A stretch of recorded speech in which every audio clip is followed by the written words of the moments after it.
بسم اللہ الرحمن الرحیم۔ شروع کرتا ہوں اللہ کے پاک نام سے جو بہت بڑا مہربان نہایت رحم والا ہے۔ بھائیوں، بہنوں، دوستوں اور بزرگوں، السلام علیکم ورحمۃ اللہ وبرکاتہ۔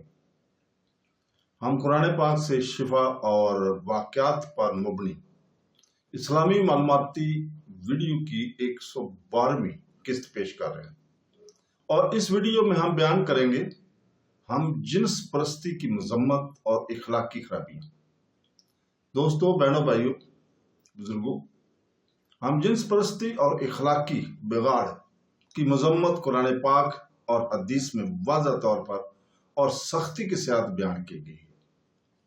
خاص طور پر حضرت لوط علیہ السلام اور ان کی قوم کے قصے کے ذریعے قرآن پاک اس تاریخی واقعہ کو محض ایک داستان کے طور پر پیش نہیں کرتا، بلکہ گناہ کے رویے کو معمول پر لانے، خاص طور پر جنسی بگاڑ، ناانصافی اور اخلاقیات کی رد کے خلاف ایک الہی انتباہ کے طور پر پیش کرتا ہے۔ اسلام دیگر ابراہیمی عقائد کی طرح مرد اور عورت کے درمیان فطری تعلق کے تقدس کو برقرار رکھتا ہے اور ہم جنس تعلقات کو ایک سنگین گناہ اور اخلاقی انحراف سمجھتا ہے۔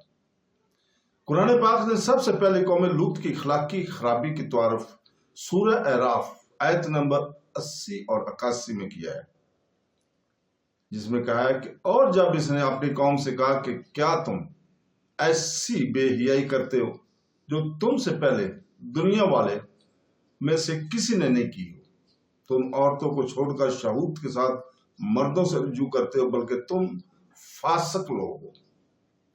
یہ آیت یہ واضح کرتی ہے کہ تاریخ انسانی میں لطاف کے لوگ پہلے لوگ تھے جنہوں نے ہم جنسی پرستی کو ایک وسیع سماجی رویے کے طور پر کھلے عام رواج دیا۔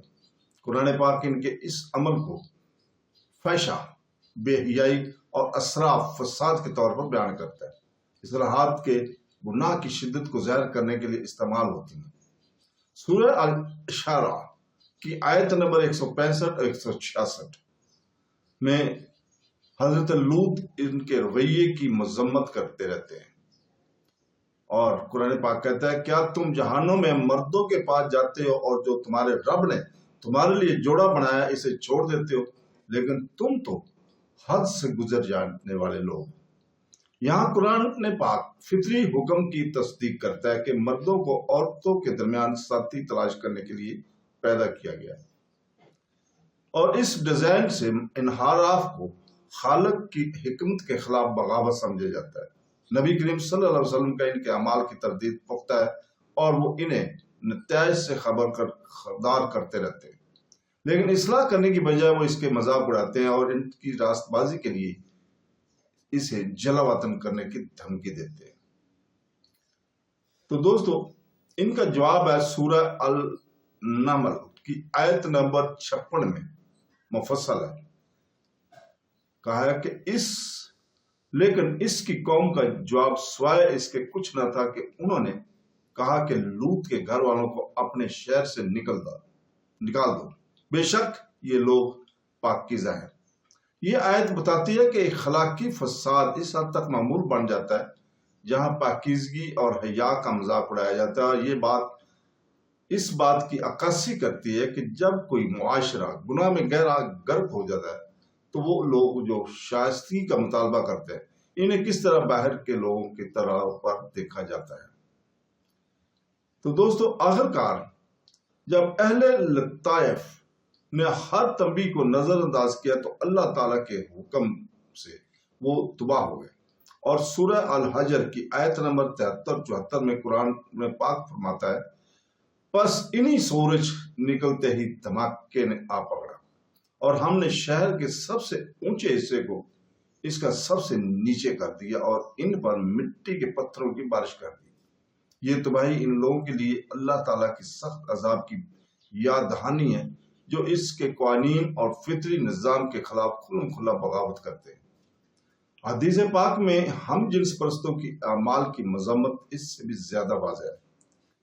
سنن ترمذی حدیث نمبر 1456 میں رسول پاک صلی اللہ علیہ وسلم نے فرمایا جس کو تم قوم لوط کا عمل کرتے ہوئے پاؤ تو اس کو کرنے والے کو اور جس کے ساتھ کیا گیا اسے قتل کر دو۔